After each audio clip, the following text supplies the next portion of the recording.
equity.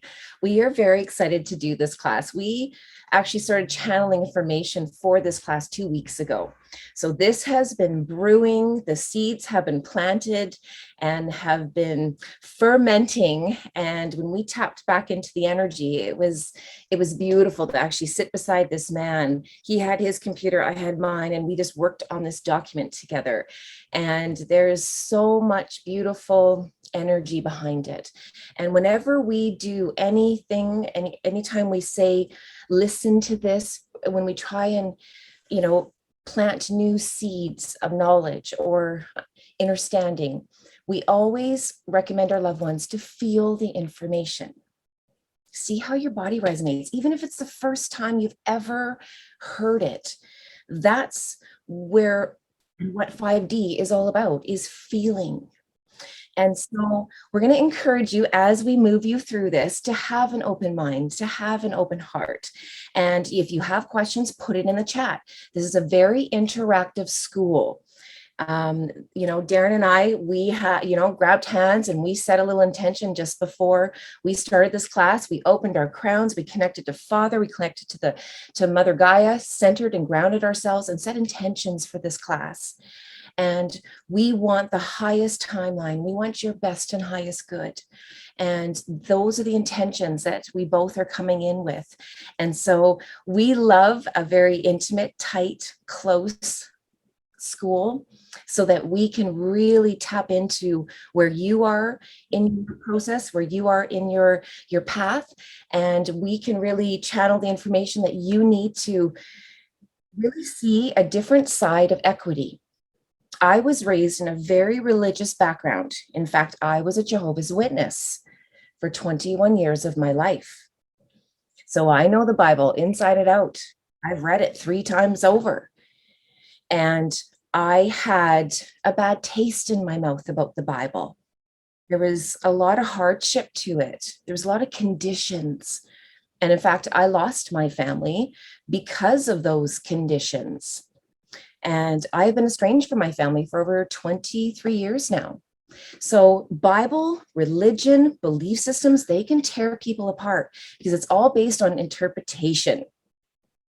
That's the thing about the Bible. So that's why we say, feel it. If you know a belief system about the Bible that doesn't feel right, it's probably because your understanding of it isn't in line with its message. So we are going to get into this. This is Aliens and Equity. This is part 2 of Bill Watkins, who is actually online with us today. Thank you so much for joining us. Thank you, Bill. It's wonderful to have you. He laid the foundation for this. This is what's beautiful about this is when you're in touch with spirit, and divergence is very clear. We do things differently here. We are channelers. We connect with spirit. We are bringing in the energy that they want right now, and we hold the space for that. And if that's too woohoo for a lot of people, that's okay. But this is what we're saying is what you're going to learn tonight. What I learned today by doing this was fascinating. I was blown away to see how connecting of the dots happen. I've been with this man and completely saturated in equity for, 7, 8, 9 months now. And I still, especially today, just got a whole new understanding of things. So that's the purpose of this. We're going to get into this.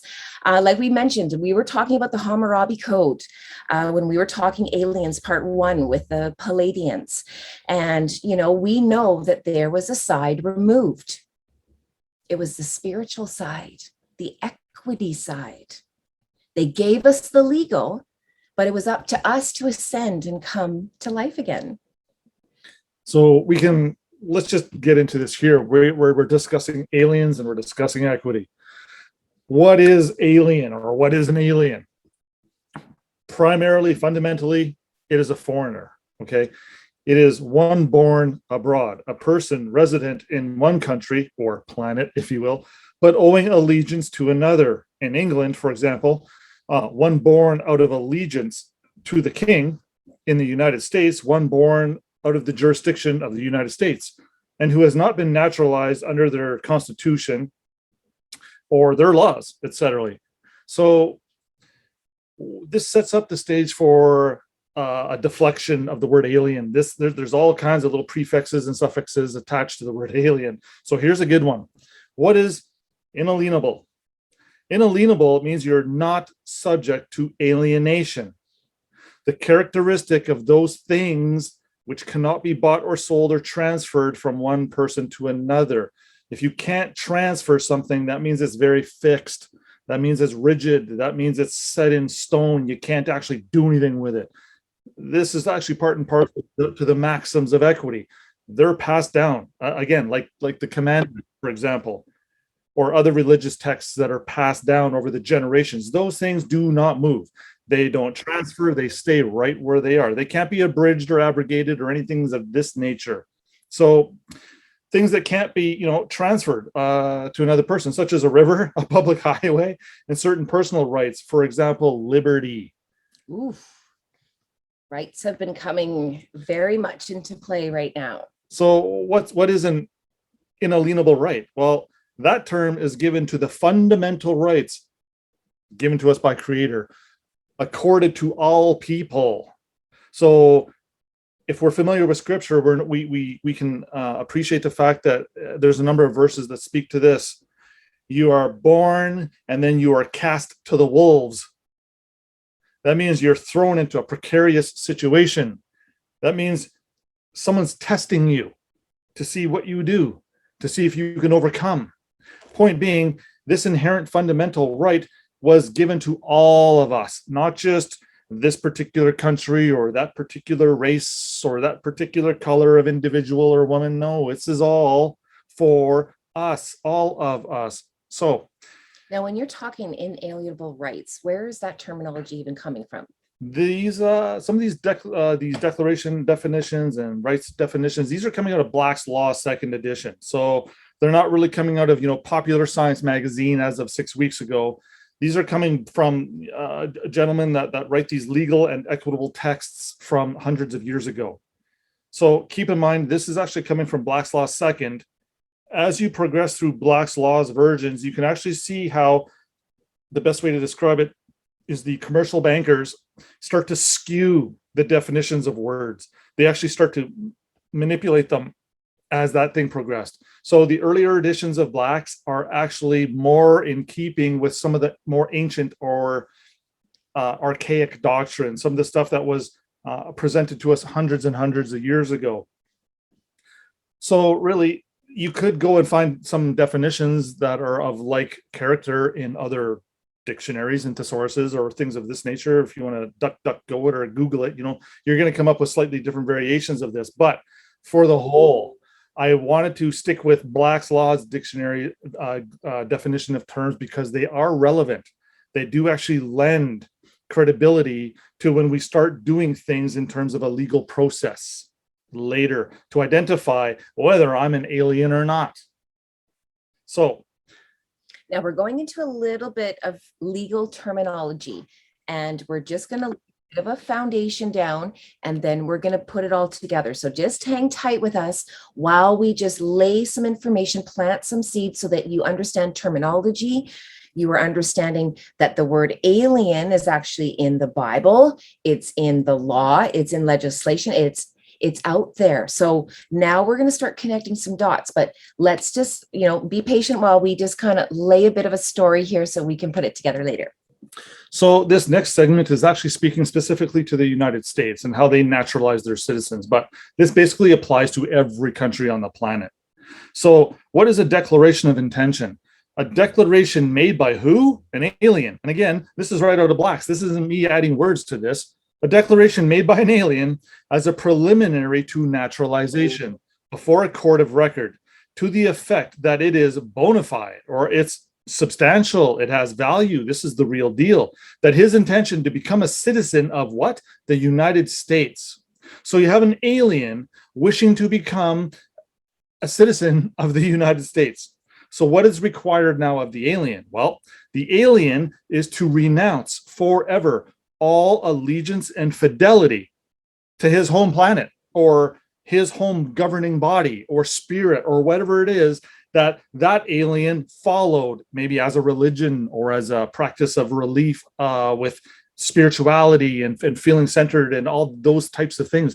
The alien is actually required to walk away. Cutting all ties. Walk away from all those precepts in order to become a public citizen of a country. Pledge your allegiance to someone else. So now this is where I would like to touch on. I remember seeing a newspaper article. It was from the early 1900s.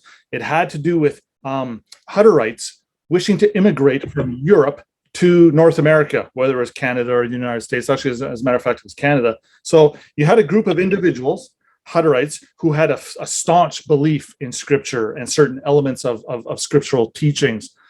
This is what happened when they wished to come into Canada as Canadian citizens. They were denied. They weren't allowed to immigrate because they were Hutterites. How did they get around this? Okay, of course, the Hutterites they're not happy with this. They start complaining and filing grievances and this, that, and the other. And this is basically what the legislation established back in the day. If you so desire to become a citizen of Canada, you must walk away from all your religious beliefs. You must walk away from all of that knowledge, all that thing you hold dear, all the stuff you are convicted of because of your beliefs. Must renounce all that. Any allegiance to any power or spirit prior, you got to wash your hands of that in order to become a public citizen of Canada. So, I mean, you can look at that thinking, well, that's a little bit strange. Why would they do that? Why? Well, because you have to part with the spirit in order to take on the person of a fiction. You can't do both. You have to pick one. And if you wish to immigrate and become a citizen of Canada, you literally have to walk away from that entire old lifestyle. Okay, so what this is suggesting is, in order to become a citizen, you must relinquish, dispose of, no longer rely on any former state of being. If I used to serve the Lord Christ Jesus, I'm no longer allowed to do that. I have to pledge allegiance to Canada first. So I'm going to get into the word pledge. Pledge is actually ancient doctrine. This has to do with you making a promise or a commitment where literally your life is on the line. You literally promise to follow a new set of rules and you forsake the rules or the contingency that you just left. Cut ties, put up a wall, a firewall. You're no longer allowed to be faithful as a Hutterite. Okay, so how did they get around this ultimately by the end of this article? Well, this is what they did. Hutterites, no longer Hutterites, apply to become a citizen. Now that I'm a citizen of Canada, now we'll give you your Hutterite status back. Problem is that now we're acting in person. Now we're actually a public citizen first and foremost, and then we are pursuing our religious beliefs secondarily. See, so it kind of means there's a cloak over you. There's a black cloud. And we're going to get into that a little bit. So let's talk, first of all, just so we can lay a bit more of a foundation, the citizenships. Okay, so I'm a Canadian citizen. I'm an American citizen. All right, so what is allegiance? Allegiance, which is part of the word allegiance, of course, is the faithful obedience of a subject to his sovereign, of a citizen to his government. Let's just stop right there for a moment. If you just pledged allegiance to a government, what did you just do? Does that mean you just forsake being a Hutterite or a Roman Catholic or a Protestant or whatever religious title you want to attach to it? Yes, you just gave that up. And now you're pledging allegiance to what? You're actually pledging allegiance to your government. Also, derivatively, the territory of a state or a sovereignty. So again, you're actually electing a state, a corporation, and you're actually pledging your allegiance to that. What happened to your pre-position? You know what? You just flushed it down the toilet. I want to talk in just a moment here about potentiate. Potentiate is, a person who possesses great power or sway, such as a prince, a sovereign, or a monarch, by the naturalization, for example, of the United States. This is where it gets interesting again. The alien is required to remove all allegiance to where you came from. And now you have to pledge that allegiance to a corporation. When you're claiming to be a citizen of Canada, Australia, Iceland, etc., having pledged allegiance to this new country, We are voluntarily breaking the first commandment. This is a big deal. Again, so talk about that. So, we're being, accused of this, that we are giving away our rights. A lot of people are going to be asking, okay, when did that happen? How did that happen? This essentially happens when we take something that identifies the state, we grab it and we make it ours, and we now identify as this thing. This thing happens to be, for all intents and purposes, the corporate franchise that you all hold evidence of in your wallet, in your pocket, in your purse, in your safety deposit box, hiding under the mattress. That birth certificate, again, is evidence that some titles are floating around out here. And depending on what we did with that birth certificate is going to determine our outcome for the rest of our lives. Whatever we put in, we're going to get out. So, for example, we grab this birth certificate. We now say, yes, this is me. I now wish to make application at the federal level to become a participant in federal social programs. Social insurance number, social security number. I'm actually not sure what they call it in Australia, but point is, there's your ticket, there's your number, there's your voucher, there's proof that you've just identified as something other than the image you were created as. This is why it breaks the first commandment. The first commandment essentially says this: do not have any other gods before me. So when you elect government officials to represent you, when you elect a country to be your father as a son being key word, now you're literally a son or daughter of Canada. If you're a son or daughter of Canada or the United States or any other frigging country out there, how could you be now a son or daughter of the Creator? See, we've got a bit of a conflict here right now. We've got a bit of a disturbance in the force. So the objective here is to essentially identify who are the aliens. Well, let's just go back to that. That declaration of intention for a second. Okay, so consider the birth certificate to be a declaration of intention when you decide to take it, use it, and identify as it, again, to go make application to those federal assistance programs. You're making a declaration. It may only be one page long, but if you actually read the wording in there, it's very precise. And now when you couple that with some of the birth certificate and then the certificate of live birth, which creates the birth certificate, I happen to know for a fact in the left-hand side of the margin on the particulars of live birth for Canada, for example, it says right in that margin that this document is used or is intending to be used as a foundational identity document, pledging allegiance to a country, if you so choose to do that with it. This is starting to pave the path for something incredibly nefarious about to come. But again, we had no idea. We didn't know. But what's the result of making application and participating in sin, volunteering to break the first commandment, and so on? Well, literally, believe it or not, you're deemed a cult member. Here's a twist. The official religion of Canada is called secular humanism. It's not Protestant. It's not Roman Catholic. It's not Buddhism. It's not any of those other ones. No. Go do a little bit of Googling on what secular humanism means. You're going to be a little bit shocked when you see. So, carrying on. So once we understand that, what is a potentiate? Well, this is a person who possesses the great power to do and influence you to pledge allegiance to them. Again, the sovereign, Prime Minister of Canada, the democratic leader of your country. That's one individual, right? So when the group or the masses follow the one individual, what is that called? That's called a cult. Could it be construed that, well, okay, wait a minute, we're all following Jesus, or we're all following Buddha, or we're all following, whatever entity that was, let's call it the hierarchy of that particular religion. Is that not considered a cult? Well, I'm going to say yes, it is. But here's the difference. Following the teachings of some of these other individuals, they, according to legend, folklore, scriptures, texts, writings, etc., etc., etc. These were real men and women of the day. What is Canada? Is that a real woman or man? No, it's a fiction. So if you're going to pledge allegiance to something, would you rather pledge allegiance to another man through him getting you somewhere, or would you rather pledge your allegiance to a piece of paper? Big difference. Again, when people, and I'm not meaning to knock people's beliefs here. That's what I'm getting at. But when you pledge allegiance to the flag, who are you not pledging allegiance to? Again, we have to be mindful of our particular situations here.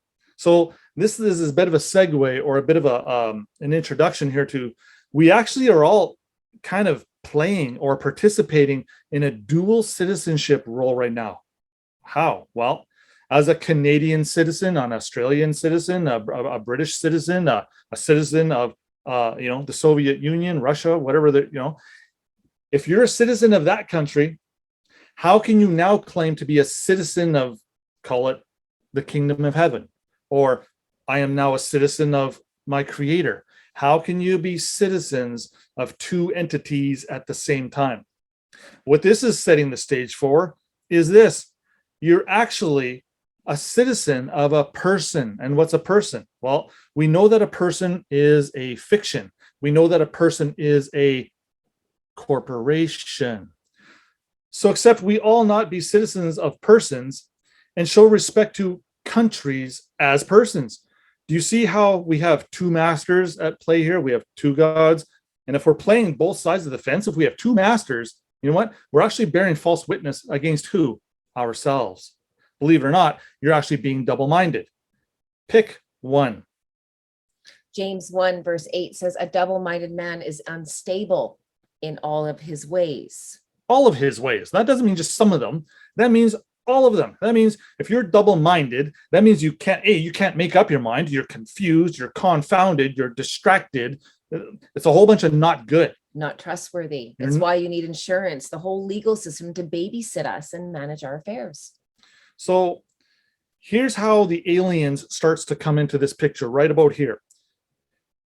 Again, the definition of alien is a foreigner. Okay, so if we're now serving another god because we broke the first commandment, that means we're foreign to our creator, correct? Yes. That means we're alien to our creator. That means we're not part of that family. We're part of an alien family. We're a part of a whole different group. The problem with this is that because we are either leaving here, as in the public realm, right? When we're thinking of ascending, when we're going to perfect our interests, we no longer wish to be alien to our creator. So this gets a little bit confusing, but here it is in a nutshell again. By not serving our creator, we are alien or a foreigner to him, her. But we're a friend to the state because we're serving the state, correct? So we're an alien to creator, but we're a friend to state. Being a friend to state and being disconnected from the creator actually does this to us. They actually label us to be idiots, lunatics, infants, wards. It's not very good. So when we're an alien to the creator, we're in a precarious position. What does that mean then? Well, that means every public citizen on the planet right now is what? They're an alien to creator. They are a foreigner. They are not in touch. They are not in keeping with the image that we were created in. We took on a whole new image, one we created for ourselves. And again, for anybody that follows scripture at all, when you create an image for yourself, it leads to nothing but destruction. It's not good. Well, you've created another master. Yes. So this is the whole point to this is pick a master. It's that whole two-face. It's that, sheep in wolf's clothing. It's playing both sides. Is it reasonable that you go to church every Saturday or Sunday and you put on the righteousness outfit and you go and you profess how to be, this good, that bad, whatever, confess your sins, this, that, and the other. So you're basically trying to be a holy man or woman at the moment in keeping with, the doctrines of Christ's teachings and others. So what happens when you leave church and you go back to work Monday morning? Are you still that holy man? How can you be that holy man serving the Lord when now you're serving the corporation trying to earn a living from 9 to 5 paying taxes? I thought the Bible said that God's chosen ones do not pay taxes. Well, then why the hell are we all paying taxes? Something's not adding up here. Something doesn't make sense. There seems to be a bit of a confusion. And here's where the confusion starts. What is a person? Now, once you understand the terminology of what a person is and how a person is described in the Bible, you're going to start putting some dots together. Job 13, verse 10, he will surely reprove you if ye do secretly accept persons. Proverbs 28, verse 21, to have respect of persons is not good, for a piece of bread that man will transgress. Persons means dead. So if you have respect for the dead, it's impossible to have respect for the Father. That's the whole point of this. I'll just read some more scripture and I'll let Darren, I just want to get this on the record. Deuteronomy 10, verse 17, for the Lord your God is God of gods and Lord of lords, a great God, a mighty and a terrible, which regardeth not persons, nor taketh reward. Romans 2, verse 11, for there is no respect of persons with God. That's a big one. For there is no respect of persons with God. Acts 10, verse 34, then Peter opened his mouth and said, of a truth I perceive that God is no respecter of persons. Proverbs 24, verse 23, these things also belong to the wise. It is not good to have respect of persons in judgment. So there was more. There was more scriptures that are. We had to actually cut it. We had to cut it down. Okay, so here it is in a nutshell, folks. If you act in person, it's not good. If you have respect for persons, not good. And by not good, I'm suggesting lake of fire type of not good. Lightning bolts. Lightning bolts, like sickness, death, and sin. All the things we do not want to be associated with. And yet we all are carrying around this identification in our pocket every day, thinking nothing is wrong. Which is the outfit we put on every single day and zip it up.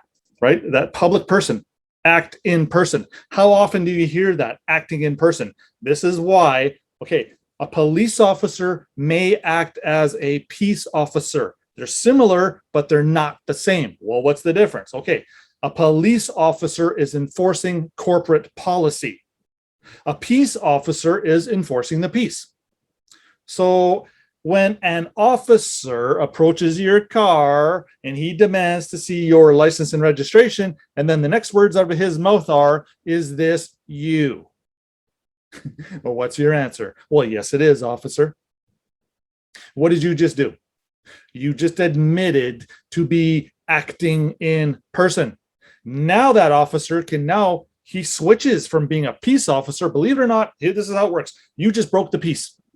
By breaking the first commandment and serving Satan, really, is the easiest way to suggest this, you have broken the peace. And because you're breaking the peace, he can now act as a police officer, and he can now attach liability, fines, jail, all kinds of shit. He can hit you with a stick. If you piss him off enough, he can shoot you. Why? Why do cops almost always get away with shooting people? Do you know why? Okay, I know the odd time one of them gets pinched and goes to jail, but for the most part, they get away with it. Why is that? Here it is. When you're acting in person and you are dead in your transgressions, keyword being dead, if you're already dead, can that cop now shoot and kill you? No. I know that sounds ridiculous, but it's the truth. He can do anything he wants to you because you've already admitted to being dead. Go look at some of Texas's legislation where they hang a man for, pretend a man in Texas shot a cop and now he's subject to capital punishment. If you look at the court documents, it'll have the all caps name being executed, not the man. Texas never executes a man. Texas only executes the person. Problem is, man volunteers to be the person. See how sneaky that is? Again, people are losing their lives over this, and the show goes on. And it was... Problem is, well, here's an example. A Supreme Court Justice nominee of the United States a number of years ago publicly says this: everybody currently in jail is there voluntarily. That doesn't sound like very much, but here, I'll slow it down. Everybody in jail currently is there voluntarily. What the hell do you mean they're there voluntarily? I wish to go to jail, Your Honor. Please send me. That may not come out of your mouth because that's freaking absurd, correct? And yet, the record shows that you've already volunteered to do so. You've already volunteered to pay the public debt. And if the public debt deems you must lose your life, if you volunteer, and if you continue to volunteer, and if you don't do anything to change that, guess what choice the judge has but to pass the sentence? He has no choice. It's terrible. I know. And again, this is why judges all around the world have to go for, I don't want to call it like detox. They literally need to go and decompress. They go to these little retreats where they actually get pampered and psychologically helped because they know they are wrecking lives every day. Yes, I know they're saving a bunch and they're helping a bunch, but at the same time, they are wrecking a bunch of lives. They spiritually and emotionally, morally have to deal with that every day. Do you think that's a tough position to be in? I'm going to say yes, it is. That's why I applaud the judges for what they do. They are in an incredibly difficult situation, and we actually owe them a lot of respect for what it is that they do. Again, and I'm guilty of this, I'll admit this firsthand. Back in the day when Dean and I first started this stuff, we never liked the judges because we thought that they were the problem. We didn't have the ascensive abilities. We didn't have the heart, compassion, grace, mercy to even understand that, hey, the judges aren't at fault here. It's me. I'm the one that screwed all this up, and I have done nothing to fix it. So who do I have to blame? This guy.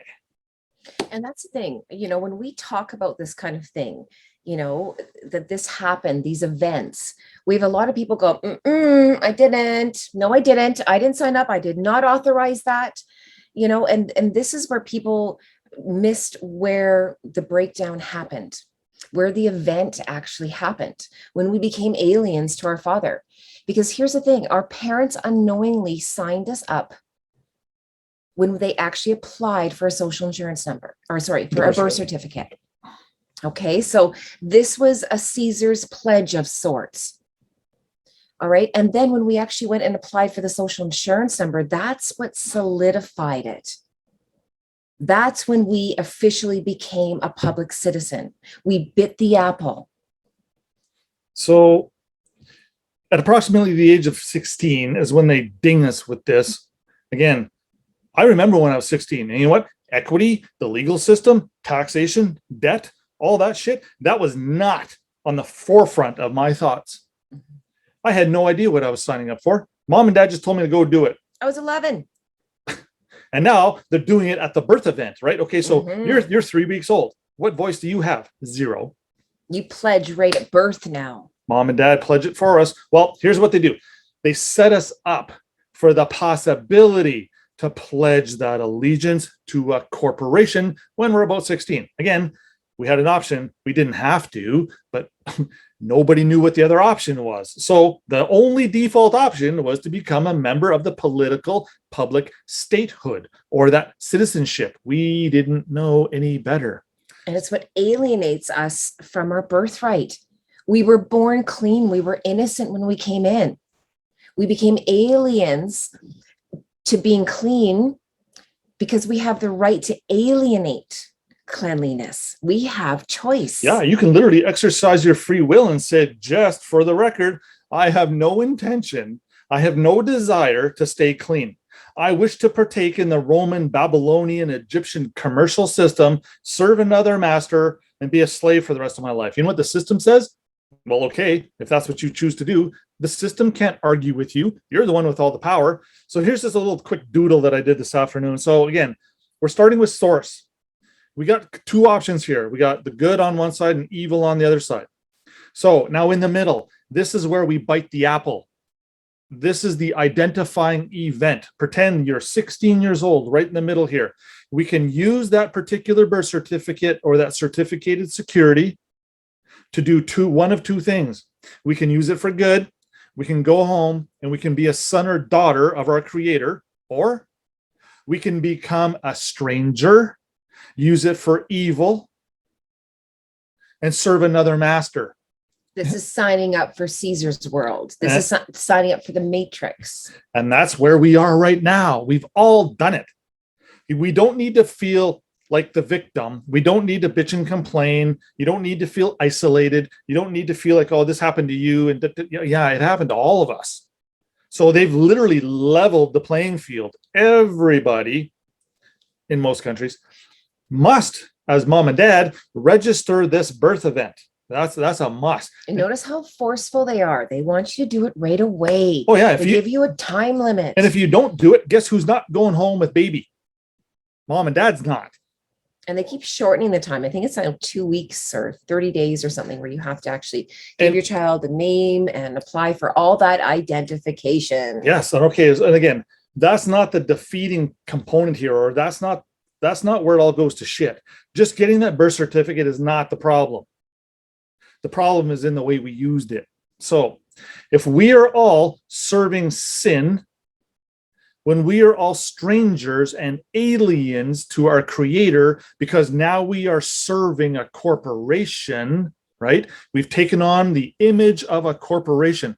Here's the proof, loved ones. Reach into your purse, wallet, back pocket, bank account, wherever it is you hide your driver's license. Who owns that driver's license? Your province or state's name is at the top of it. That's who owns it. So the Majesty owns your corporation. This is why they can take it back whenever they want. It doesn't belong to you. You've used it for incorrect purposes and subject to punishment, liability, taxation, right? They can take this thing away from you. If it truly belonged to you, can any third party come along and take it?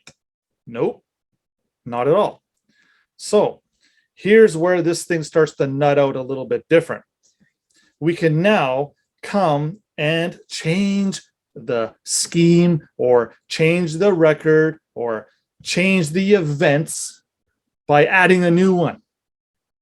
So Malachi 1:9, and now I pray you, beseech God or the Father, that he will be gracious unto us. This hath been done by your means. Will he regard your persons? What does it mean? This has been done by your means. This means you're the one that took that graven image, went and made application for a social assistance program when we're 16. Nobody else did it. You did it. You walk through Caesar's doors. So be accountable. So now signed up for it. So will now creator or father, do you think he's going to regard what it is you did? Do you think he's going to find you in good favor? Here's the answer in a short version. Absolutely not.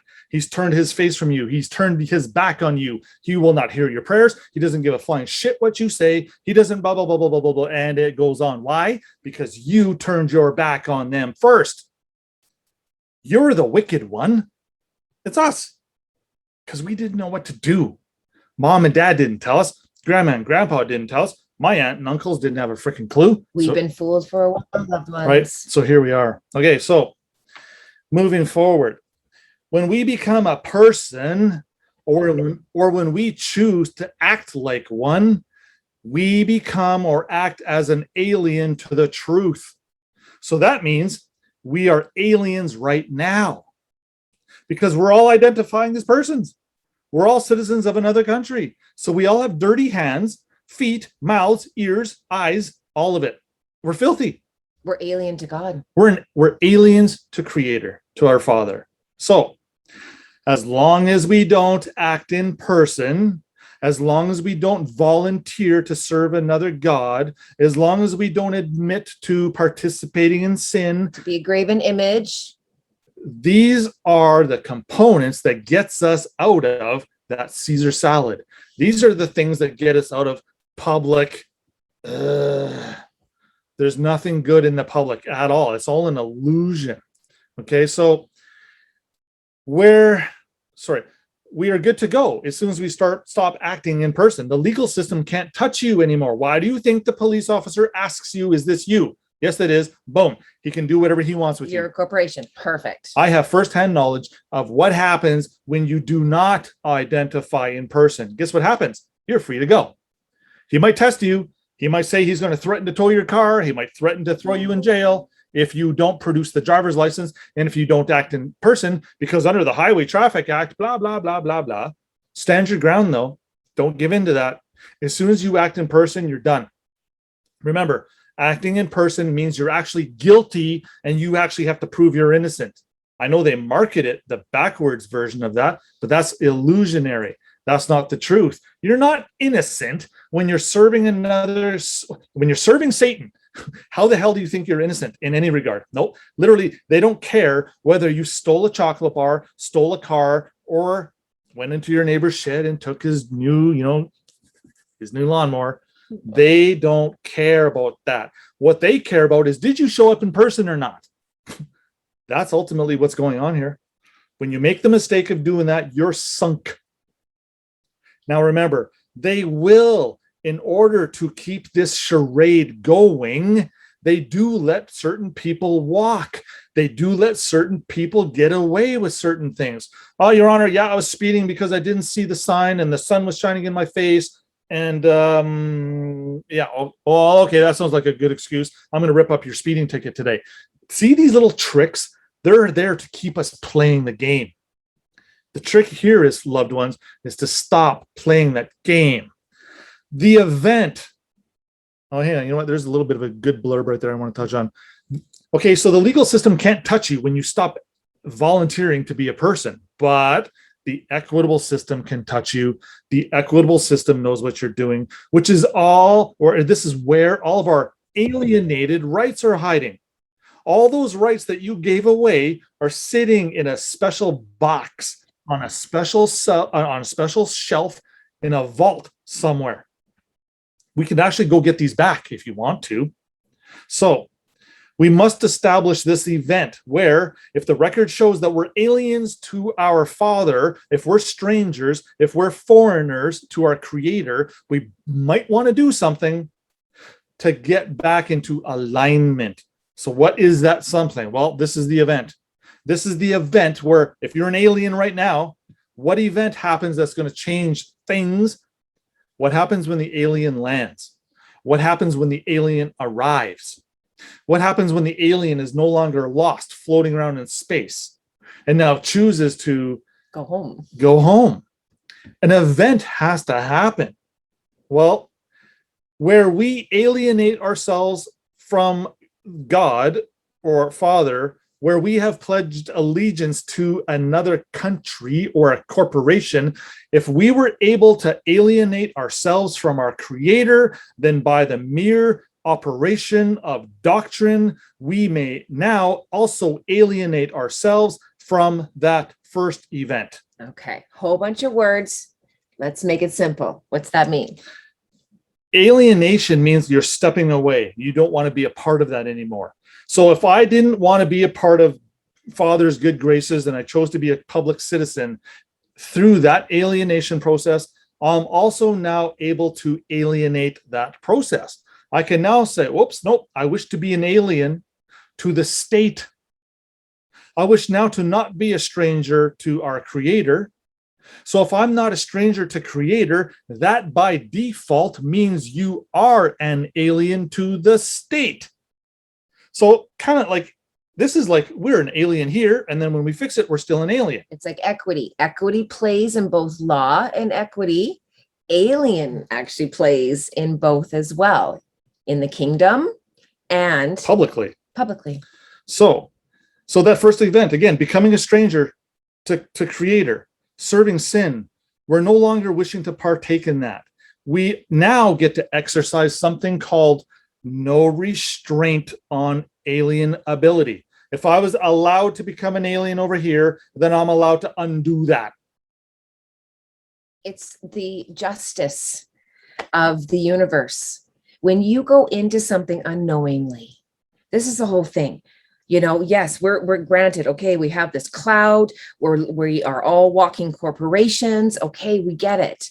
But Creator, the universe, by the beautiful balances of how yin and yang, positive and negative work. It gives us the ability to clean ourselves, to go, you know what? I was fooled. I was tricked. I didn't know any better. So how do I correct the record? How do I become alive? How do I no longer recognize and show up as this graven image, this legal title? How do I now become part of the kingdom? Well, this event is very, no, go back. This event is very doable. This event needs to be not only acted upon or exercised. Again, that word exercise, when you're possessed, let's say by a demon, what do you do to get rid of that demon? You exercise it, right? Wasn't the Roman Catholic Church authorized to perform exorcisms? Yes. So if the Roman Catholic Church is authorized to do that, I'm going to throw it out there that every religious church is also authorized to exorcise demons. This wasn't something that just the Catholics got to do. So now we need a new event to get rid of an old event. And we are all possessed, if I just may go back, because we are identifying as a person, as a corporation, as a demon. We are not who we are saying we are. We're showing up as something else instead of the man or the woman. So when you show up as something other than the man or woman, you know what that's doing? That's actually intent to deceive.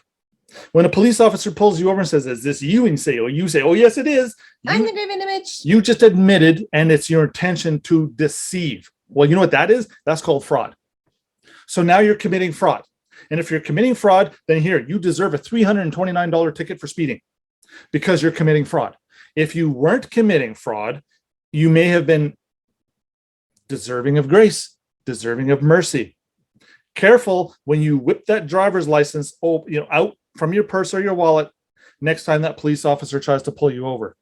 We may want to get that event changed. Okay, so this is how we change the event. What is an event? It's a landing. It's an arrival. It's a something new, something different has just transacted or just taken place. And what is it called when the aliens come down and they just appeared on Earth? Isn't that called landing? The aliens have landed. Landings and land titles, landed interests, these are all very connected. Similar ring. Similar, but not the same to certain other variables out there. Again, when you're a public citizen, you haven't landed anything. You're floating around out there in the commercial sea, which is why you need to be babysat. That's actually what's going on, okay? So, no restraint on alienability, again, means you created a situation, you also have the remedy to fix it. Again, here's the maxim. Equity will not be without a wrong. How does it go? Equity will not. Something wrong without a remedy. Yeah, equity will not allow a wrong to be without a remedy. There you go. So we have the ability to come back and fix this mistake, is all we're trying to say. Okay, so we need to start acting on how do we fix this freaking mistake. Moving on. Ephesians 2 verse 12 says that at that time ye were without Jesus, being aliens from the commonwealth of Israel and strangers or alien from the covenants of promise, having no hope and without God in the world. This means you're cut off. This means you got no inheritance. This means you're full of sin, sickness, and death. You're going nowhere, and no one's going to help you. As a matter of fact, the system is here now to punish you and hasten your physical death. They are literally trying to kill us as quickly as possible because we are committing sin on such a heinous level, we actually serve no functional purpose being here on earth. Get rid of them. The elite call us useless eaters for a reason. If you're not here fulfilling a spiritual purpose, you have no purpose being here. Off with your head. FEMA camp for you. I'm a cop, shoot that guy. It doesn't matter because he just told me he's dead anyway. I know that sounds plausibly crazy, but that's actually what's going on in the background. We have no rights. I keep saying this. People go, this is my right. This is my right. You have no rights when you are a corporation. We thought we did. That was the biggest trick of all. The biggest illusion. Yeah. Identifying aliens among us. This is good. This is where you're going to start connecting some dots, start putting some Bible language together, start putting some track that we've laid down and connecting some pieces. And before I tear into this one, I just want to touch on last segment when our gracious friend here, Mr. Watkins, was alluding to the fact that Christ himself was an alien. An alien to who? The corporations. Christ was never registered into the public system. Again, with the birth of Jesus, Christ was now made on the wise. What the hell does that mean? The birth of Jesus Christ was made on the wise. That means something during Jesus's birth event, some wisdom entered the game. Mary and Joseph, they snuck away, right? They left. They didn't enroll Jesus into the public register. Therefore, Christ himself, I would agree, yes, was an alien to the corporate system. He was a foreigner. He was a stranger, which is why Pilate had to wash his hands and said, I have nothing to do with this matter anymore, because this man refuses to volunteer to be subject to my jurisdiction. And as a matter of fact, Pilate in that instance was acting very honorably. How do we identify the aliens among us? So, an alien is a foreigner, a stranger to whoever or wherever we are, correct? Therefore, if we are public citizens at the moment, are we foreigners and strangers to our Father? Yes. We are not our Father's sons and daughters. The Bible says to treat the aliens with respect. Why? Well, here's why. And if I can just pause on that for a moment. The Bible says to treat the alien with respect. I actually just found out alien was even in the Bible, and I was very well versed in it. So to even find out that, oh, just so you know, if we ever see an alien, treat it with respect. And here's Amazing. why. And here's why. If you have a stranger show up, still show him politeness. Still show him dignity and respect. Kindness. If you don't show the alien respect, all we're going to wind up with is chaos. So although there might be an alien, there might be a stranger present in front of Creator at the moment, Creator is saying still be nice to that individual. That individual, although he's an alien, is not lost forever. That man or woman could have an epiphany tomorrow. Maybe they hear this Zoom meeting and they go start to do something about it. See, that's where when you're touched with the energy or the spirit of the Creator, any man or woman right now can exorcise that demon and find salvation. Can you imagine? We're all searching for salvation. Can you believe it's in your back pocket? We just didn't know. How's that for putting it out there? We think we have to go do all this crazy, unbelievable stuff, this whole life journey that's going to set the stage so that we're deemed worthy. You're deemed worthy the moment you stop acting in person. Right now. Literally, it's at the tips of your fingers. It's in your mind if you so choose to use it. Beautiful stuff. So when we're operating in the image, not like our fathers, we're operating in the image of a corporation, a graven image. Note the key word here, graven. This equals grave. This goes on to equal places for the dead. What living thing belongs in a grave? See, no, only dead things belong in the grave. That's pretty simple. So when we go from a living man or woman, pledge our allegiance to serve a fiction, a corporation, imagine digging a hole, jumping in it, asking someone to cover it and putting a tombstone up there for you. Like, it's a whole bunch of dead energy around it. Like, there's a whole bunch of dead things, graves, it doesn't have a good energy to it at all. Not at all. And keep in mind here, Father hates persons. Despises them. He despises them. Why? Because you're choosing or you're electing to serve another God. He warns us about doing this a whole bunch. Why do you think it's the first commandment? Why do you think it comes before raping, stealing, killing, a whole bunch of other filthy behavior? The first commandment. It's the first one. As a matter of fact, raping is actually much better than breaking the first one. If I had to put a weird kind of a twist to it. Seriously. But that just lets you know what kind of a sin it is when you take on the persona of something else.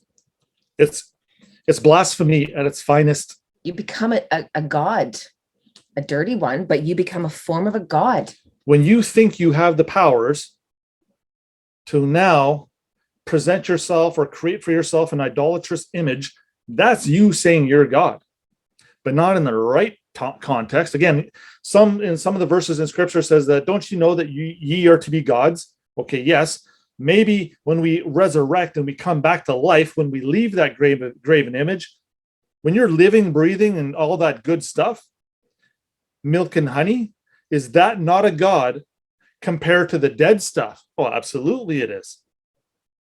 You have the breath of life in you. You are capable of doing all these fantastic things and miracles, this, that, and the other. Not so much when you serve Caesar. There's an energetic karma that's attached to us that the nefarious ones, the dark ones, call it Satan himself, feeds on our energies throughout your entire life because we've given it to him. We've agreed. We've contracted. We volunteered. Why do you think Satan deals in contract? Why do you think it says, I sold my soul? What does the word sold imply? You want to know what that implies? It implies a contract. And you have free will. It means you volunteered to do it. Choice. Careful what we sign up for here. And again, not pointing blame at ourselves. We were 16, 14, 11, whatever. We didn't know, right? Which is why we're allowed to come back now and fix this problem. Okay, so aliens landing. Correct the record. What does that mean? Essentially, it's going to bring you into a place of peace and harmony. When you no longer serve another God, and you return to the land, our Father is here to grant you mercy and grace, allow you all the blessings, all the milk and honey that the books talk about, right? It actually talks about a lot of incredible stuff to the point where it's mind-boggling, to the point where I don't even know if I believe. Well, I'm not going to throw that one out there. Most people won't believe that it's even true. That I can achieve eternal life. I can have dominion. I can, right? The list goes on. Yes. As soon as you stop serving another God, as soon as you stop acting like a dead thing, as soon as you stop intercoursing with dead things. So what's the first image that comes to mind when I say the word intercourse? Yeah, I've got a few. Remove the sexual component for just a moment. The word intercourse is also a very, very important word in the commercial realm. When you're intercoursing in the normal course of business, when you're interposed or you're interpleading, or when you're interacting with a dead thing, you're literally having carnal knowledge of it. What does carnal knowledge mean? We're already possessed with it. What's intercourse? See? It's filthy, and our Creator doesn't like it when we play with dead things. We were warned not to do it. So now this is about aliens landing. If we're an alien right now, how the hell do we land? How do we correct the record? How do we correct the error? How do we return to the land? Well, returning to the land, a landing event, prophecy fulfilled. This is where the Third Testament gets completed. This is where it gets exciting, loved ones. Imagine our lives right now. These days, this was a testing. We got the First Testament, we got the Second Testament. That's setting the stage for the Third Testament. We are literally in production. The production is this. By the way and the choice that you make and the way you conduct yourselves daily is determining where you stand with your personal book. This is why I timestamp a lot of my more profound statements on Facebook. I'll put a time there. Darren, 7:33. Well, doesn't that sound like scriptures and Bible stuff? Yes. Why am I doing that? Well, I'm writing my book. That's why. It's the Third Testament. We now have a digital record of the Third Testament. Everything we do, say, post, think, feel, eat, breathe. They're recording it. And let's just pause this for a moment. Let's think about anyone who has any knowledge of the Bible. We know where there was the First Testament and the Second Testament. First one was the very beginning, Adam, Moses setting the stage. Then we had Jesus and the disciples in the Second Testament. And then Revelations was a prophecy of what to look for when we were in the last days. And this is what was one of the most profound things that I kind of had in all of this, even with all of my knowledge with the Bible, is that the story's not over. It's not over. We're in it. The great battle of good and evil was set. It was like a UFC event. Right? Christ's return versus Satan. One of these guys wins. Prophecy says that the good guys win. Well, not if nobody ever rises to the challenge, overcomes sin, and proves themselves worthy. If there's not a single living man or woman who has actually corrected the record on this entire planet, there's no point in Christ's return even happening. There's no point. There's stories in the book that regard this. Okay, go find me a good man or woman in that city. Go find me 10. No, there was, okay, go find me 8. No. Go find me 6. No, 4, 2, 1. No, didn't find anybody. Destroy the city. There wasn't a single good man or woman who had come forward, corrected the record, removed the cloud from their title, removed the sin from their state of being. Point being, there was no one worthy of saving. Therefore, destroy it. So we realize now that we're foreigners. We are an alien now to God's kingdom. But once we remove that stranger title, once we deal with the birth certificate, once we return, an alien lands or arrives in God's kingdom. So imagine this is where a perfect being, when they're born, crash lands into the legal system. We feel like we don't belong here, right? We're all knocked unconscious. Something doesn't feel right. Something doesn't feel right. And then we wake up and we realize we're in a boat or we're on a ship out in the middle of the ocean. Which we are. That's what we are. We are merchant ships. Yes, we're because floating around. It's like we came out of this as days and we woke up and we're on a ship. And then we realize we've identified as the ship because we're part of the ship. They've got numbers, they got registrations, they got dates. You're hooked up, you're being sucked from. They got all this proof. They got this entire record that shows exactly that you belong here because we've all chosen unwisely. Our moms and dads sure didn't do anything on the wise at our birth event. Nope, nothing. Joseph took Mary away privily to avoid a public spectacle. Joseph took Mary away, made her private. He kept her away from making her a public graven image through the birth of Christ. Sounds like Joseph had some wisdom. Sounds like he knew what to do. Now, how did he know to do that without all the knowledge that we have? Well, I don't think Joseph had the internet back then, so I'm just thankful that we do so that we can come forward now and start correcting this thing. Act more like Joseph. Be like Joe. So we wake up on this ship. We are cold. We're wet. We are feeling out of sorts. We know we don't belong here. It's the whole waking up, realizing, oh, this is so wrong. How do we make this right? All we know is we belong somewhere else. Home is somewhere else.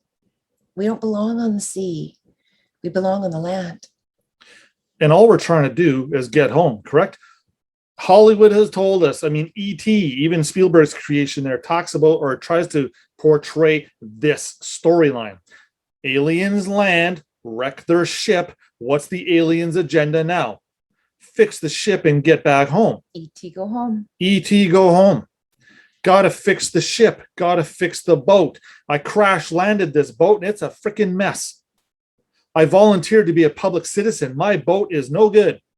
I literally have to figure out a way to get this vessel patched up so that it can hold cargo myself, transport me to somewhere where I want to go. This is way more important than we had ever thought. This is mind-blowingly significant. And again, we need to start addressing some of these things. We got to start redressing some of these things because we cannot continue at this pace. Because here's the thing, the Bible talked about Jesus coming to save us. And I was even under the understanding that he was going to come down. Why would Jesus come down? This is the new information that we're getting.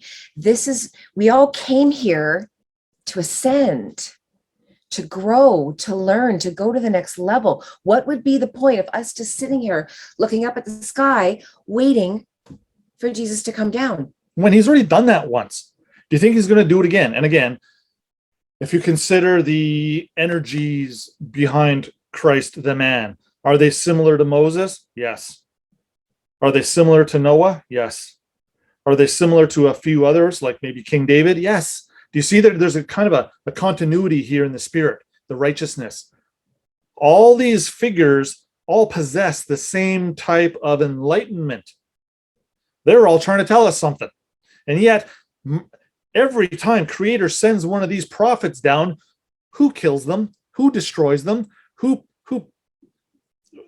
just, it's terrible what we as a species have done throughout our history. And it's about time we start fixing that. And this is how we start fixing it. So again, as Jody's suggesting here, we thought Christ was going to descend from the heavens. How about we ascend to him?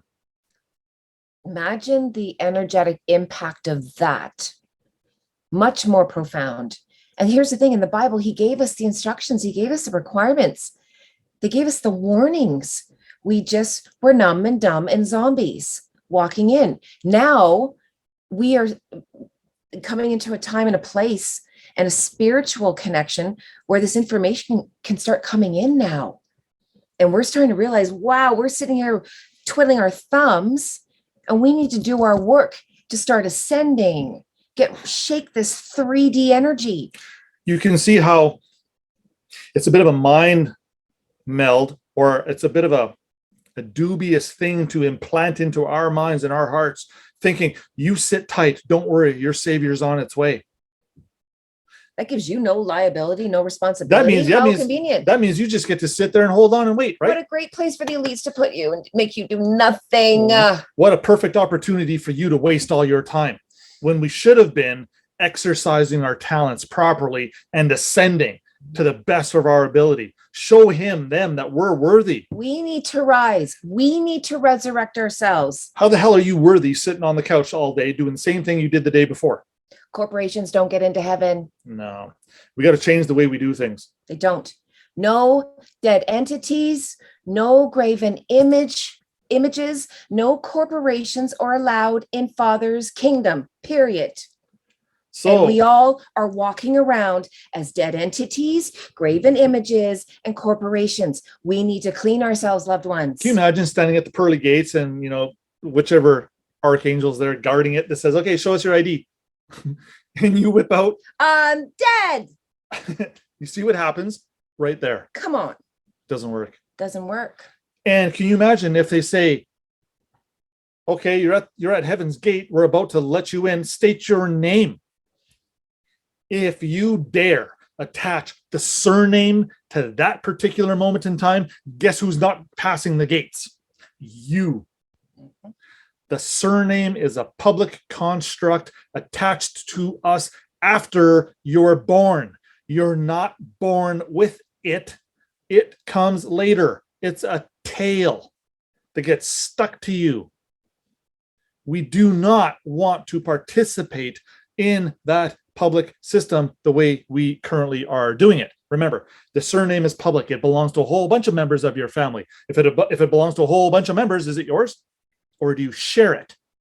If you share it, your interest in it is not solely yours. You have to be mindful of all those other publicans out there whom also share your name. You may be entitled to a portion of it, but it doesn't belong to you. So careful. Why do you think they call it a Christian given name? It's your first, your middle, and your other middle. You notice that the surname is not part of your Christian name? Might want to chew on that one for a moment. So let's talk redemption. Now we know what we did. Now we know where we can't go. We know the situation. What do we do? Well, to exercise our right of redemption, we need to do something. And again, just thinking about it, getting the ball rolling. Okay, well, that's part, sure. But at some point, we need to physically do something. We need to get off our ass, get off the couch, and actually physically do something. We used paperwork to create the problem for ourselves. So is it feasible to use a little bit of paperwork to get ourselves out of that mess? Absolutely. Can the man or woman do this just by voice? The power of the word. Yes, they can. But be prepared for a little bit of a tougher job or a little bit of a tougher battle. The judges, the police officer, et cetera, is going to expect more from you. Why? Because they're looking at the record. And the record shows that you've abandoned all your interests, all your property rights, all your inheritance, all your birthright. And if you don't have access to any of that stuff, you better be coming out with some magical things out of your mouth right about now to help fix that. At the same time, just coming to an understanding of the event is enough right now for the seeds to be planted, for you to start getting more curious and to let that energy saturate and possess you. This is where, when we ask forgiveness, Your Honor, I made a mistake. I unknowingly, voluntarily, and if you don't believe me, Canada, for example, go look at the social insurance number application. It's one page. Right in the middle of the document, you're going to see a gray box with some fine print. Okay, right in the middle of that box, it says right there, participation is voluntary. Participation in our SIN program is voluntary. It's ironic it's called sin as well. Yeah, I don't know how many countries on the planet actually call it the SIN number, but Canada sure does. And energetically, what we know of words, yeah, it certainly does give a nice imprint. Again, it's just a matter of putting some of these things together.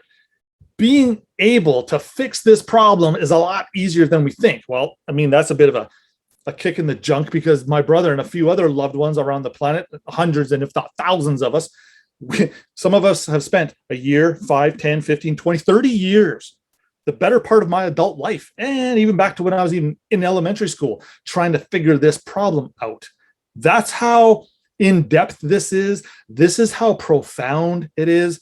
The nefarious ones have been at this for thousands of years. They've got this system right figured out. It is so complete. Deceptive. It is so subtle that it takes a very acute man or woman to see the intricacies of what's actually going on. It takes multiple times to even hear the language before it can even make sense. It's the simplest of words, but I have been listening to this man since I met him in February. And sometimes it's called the equity stare. That's what we call it, where you just do this slight tilt of the head and you're gone. So, so that is part of it. The main result here, loved ones, is okay, after we land our interest, what happens? A new title appears on the record. For any of you that are in the real estate industry, you're going to understand titles. The title from the buyer and the seller has to change. You got to hire a lawyer. There's registrations in the deeds recordings office, all kinds of title stuff moving around in the background. And as a public citizen of layman's capacities, most of us do not know how to move these titles around. This is why we got to go hire a lawyer to look after or manage our best interests, correct? Wrong. Here's why. Lawyers swear an oath to serve who? The Bar Association first. And then they swear an oath to serve the state or the province in which they're operating under a license. There's 2 oaths. And then they swear an oath to serve their client. So whose best interest? You're third on the list. Do you really think that they've got your best interests at heart? No, they got the states, they got the province, they got the country which issues their licenses. That's who benefits from the actions of a lawyer. That's why they're allowed to charge so much, because we're lunatics, infants, invalids. We deserve it. We don't know. And again, sadly, real estate agents, they got to go to school, they got to be trained, they got to be a little bit aware of some of these things. And this is where I believe we even have a few real estate agents on tonight's program. And at some point, they would probably even suggest, yeah, you know what, Darren's right. There is a whole bunch of weird legal stuff going on in the background involving titles. Which title did we participate in? Which title did we volunteer to attach ourselves to when we signed up for that federal program when we were about 16? I'll let the cat out of the bag. It's the legal title. You cannot have a legal title without an equitable title. There's always 2 titles. There's 2. It's which one you own and possess. When we start talking about trusts or mortgages and things of this nature, we got 2 titles floating around in the background. We elect or we choose to represent the legal one, which means we've actually forsaken or granted the equitable title away. We express no interest in it. I've been involved in a couple of mortgages for myself over the years, right? And again, what's the definition of the word mortgage? It comes from the land of French people. It actually means death pledge. They don't even call it a mortgage in Europe in many countries. They call it something else because they know it means death pledge. Who the hell's going to volunteer to sign up for a death pledge? That just on the very surface gives me some weird feelings. And those are our proudest moments in life. We're all so excited to get approved for our death pledge. If we only knew what that inherently meant. Another title, more energy, right? Again. Connections. So because we don't know how to manage our own affairs, we got to go to the lawyers and the bankers to do it for us. What are these characters actually doing in the background? Well, here's what they're doing. Because you don't know how to manage your affairs, the bankers and the lawyers, you grant them the ability or the right to go and access your private trust funds that are sitting there since the day you were born. You've authorized them to go into your account, your securities account, get you X amount of dollars to put you into possession of X property, that $1 million house over there. They literally go into your money, give you your $1 million. They don't lend you the bank's money, not at all. As a matter of fact, the banks are not allowed to lend depositors money. Go find it. It's in the banking legislations. I've seen it. So if they're not lending bank money, what are they doing? Well, that's why I just explained it. They go into your account. They give you your money. And then you promise to pay them back all of your money plus interest. And if you miss a payment, what happens? Ouch. They come take the house. How is any of this fair? You know what? It's not. This is why here's another maxim. Equity abhors a forfeiture. When you forfeit your property rights, when you forfeit your equitable interests, when you take on this legal person, when you take on this persona, when you act in person, creator and equity hate that. Another word for abhors is extreme hate.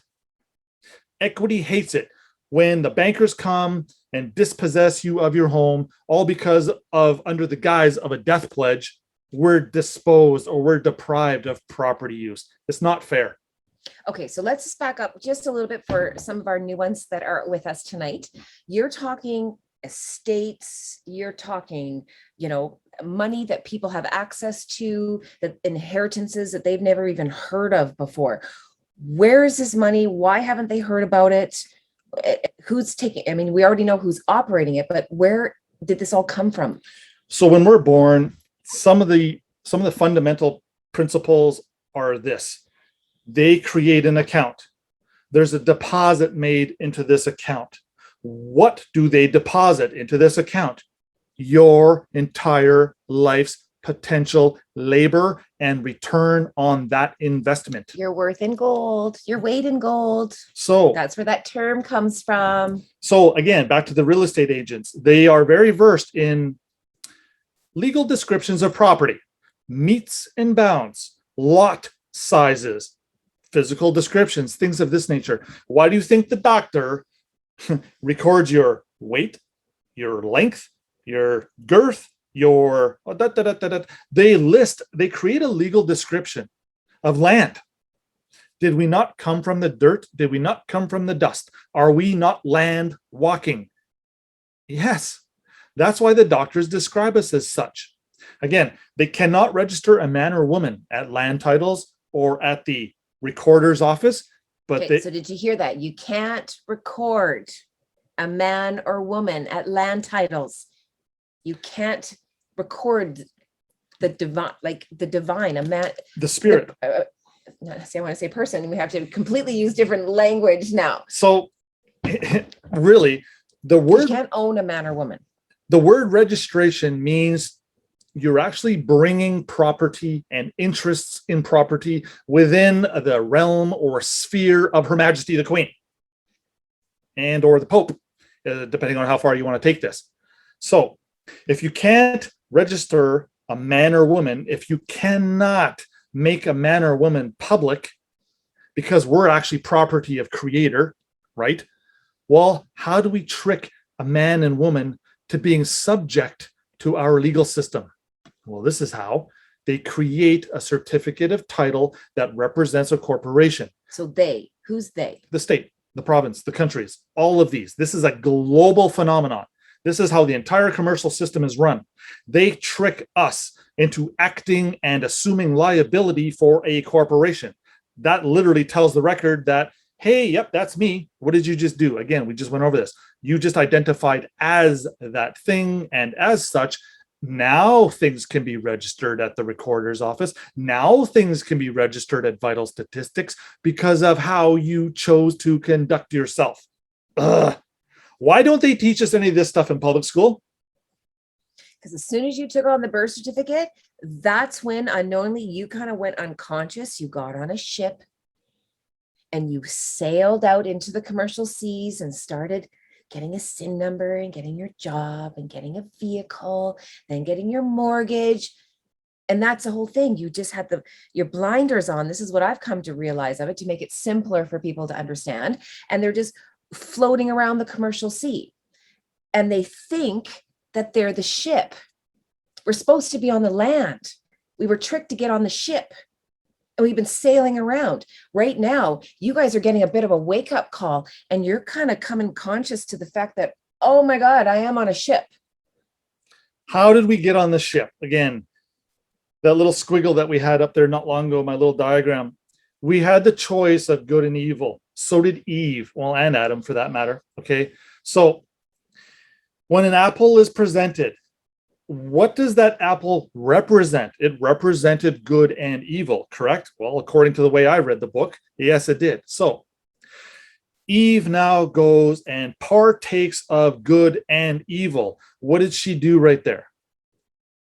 This is the trickery. Did she not express an interest in evil? Yes, she did. Let's say it was 50-50 for the sake of math argument. 50% good, 50% evil. Half of Eve expressed an interest in experiencing evil. She desired intercourse with it, to see what it was like to serve another God, to experience the matrix, what she was missing out on. Caesar's world. And then she acted upon it and realized upon it. Adam comes home from working out in the field all day and says, hey, wife, where are you? Oh, why are you hiding in the bushes? Oh, I know I just did something really, really, really bad. And Adam's like, well, what are you talking about? And he's downplaying it a little bit. Right. And then Eve's thinking, kind of a big deal. And Eve's saying, well, you know how Dad told us not to bite the apple? Well, I went and did it because I had this serpent whispering in my ear. And Adam's thinking, oh boy, honey, what the frick did you do?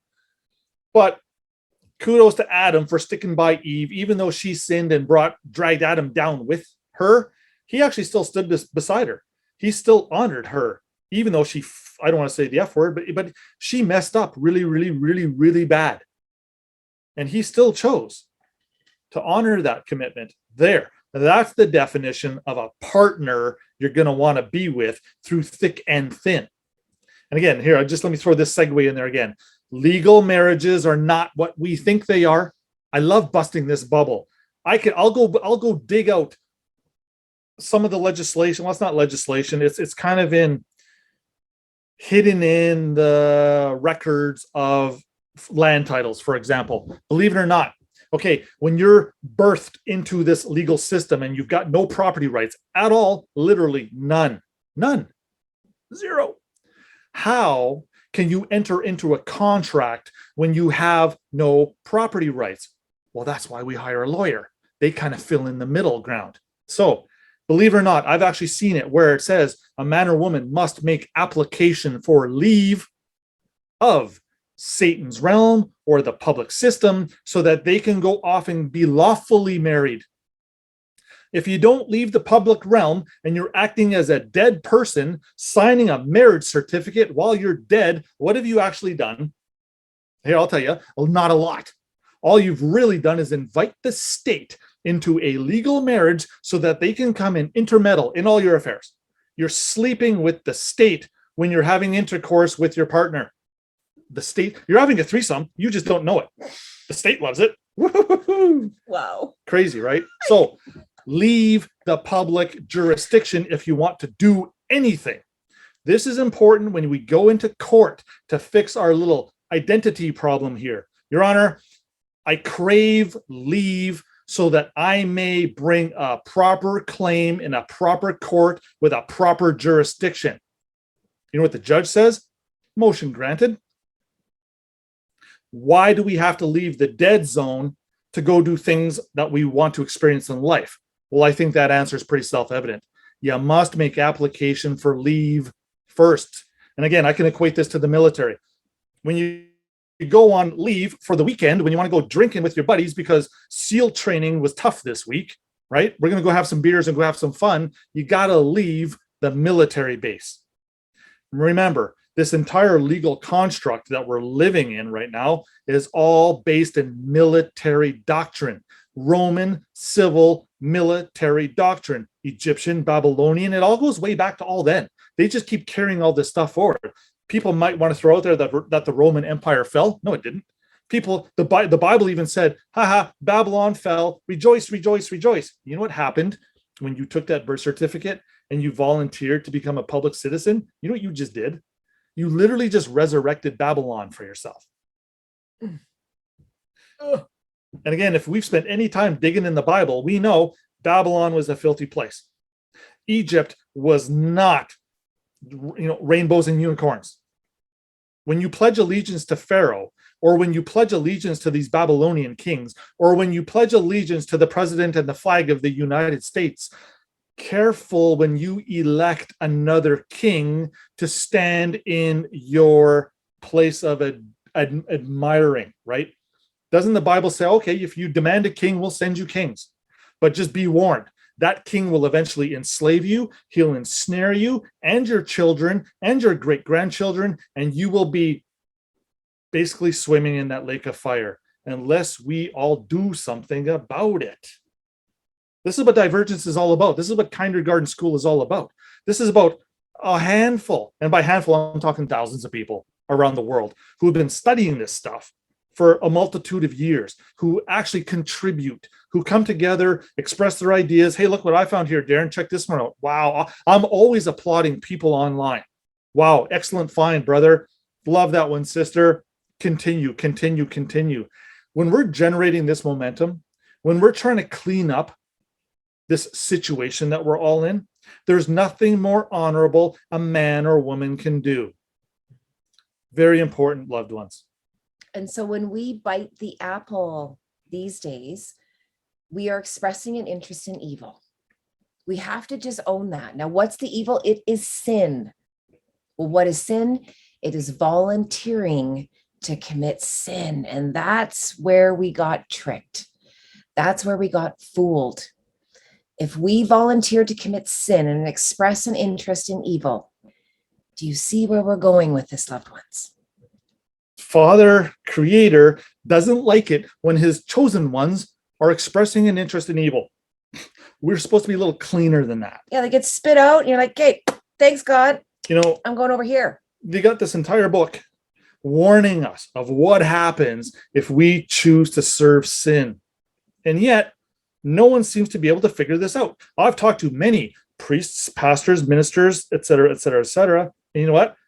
And a Jehovah's Witness minister was one of the last ones I talked to. When they ding dong, hey, have you heard the good news? Let us come into your living room and tell you for the next 2 hours, right? Jody knows this. I would not have wanted to sit with you. Jody knows. I'd be like, me. Okay, so this is exactly what went down. This happened about, 4 years ago. A very kind man and 3 of his elder women of their parish or their congregation came in and they sat in the living room. Wow. And he says, I haven't even heard this one. He starts to tell me about the good news. And I said, you know what, brother, would you mind affording me just a moment of your time to shed a little bit of light on some darkness? And he goes, oh, well, this should be interesting. I shit you not. I talked for an hour and I talked all this stuff. The women had this look. He was like, I've never heard anything like this before. Where did you learn all this? I said, well, I went to jail. I had a lot of time. I didn't pay attention in high school, but I knew something was wrong. I spent the better part of my adult life, like I said earlier, researching this stuff. I shit you not, I spend 8 to 10 to 12 to 16 hours a day, depending on the circumstances I'm dealing with, whether it's for myself, other loved ones, or if it's trying to get my brother out of jail. Depending on the severity of the issue, this is all I do. As a matter of fact, my ass starts to get flat because I'm sitting on it so much. It's a horrible thing to have to experience, right? So we need to put in some effort here. And again, this is where, you know what, this has been such a tough road. I've lost everything. Christ says to sell everything. Yo, check that box. I've had to live the last 30 years or better without any credit. And here's another one. I haven't paid income taxes. Me, personally, going on 26 years now. Dean, almost the same number. How is that possible? Well, when we started doing this stuff, our federal tax collection department, they don't even want to talk to us. They don't send us letters. Every time we send them a correspondence, you know what we get in return? Silence. They don't even want to go there anymore because they know who we are and they know what we're up to. And as soon as they start corresponding with us, they know what we're going to do. We're going to plaster it all over the internet. We're going to start breaking shit down. We're going to start explaining stuff, and we're going to start exposing the truth. So they're just like, oh, okay, well, let's just leave these guys alone and pretend nothing's happening. It still didn't work. Still didn't work because now we're doing and taking on the beast for other loved ones. Now I use the word beast reservedly. That's not a word. Reservingly. There's maybe. Okay. The federal tax collectors, they operate in two capacities. You hate them when you're a public debtor, when you're a public debtor or a public citizen, and they're chasing you for their cut of the pie. Okay, well, what happens when you're no longer acting as the debtor? What do you think happens? Would you believe there's another whole side of the fence where when you are a friend of the state or a friend of Her Majesty, when you're no longer deemed to be an enemy, guess what happens? You become an asset. You're an asset. They actually start treating you completely different. They no longer come to you for taxes. This is what the trust is set up to do. The trust pays all the taxes. All of our financial, all of our commercial interactions all go through the trust. The trust is what creates arm's length. I'm not a part of the state anymore. I'm standing over here. I am separate. So this is you getting off of the boat, getting past everyone on the dock to get on the land. And once you're on the land, then you send your ship out on behalf of the Queen to go and do its merchandise work. This is where the Attorney General of your province or state will start to administrate your trust for you. That is in their legislation. They will go ahead. Imagine having the Attorney General as your lawyer. Yes, please. You got the top dog.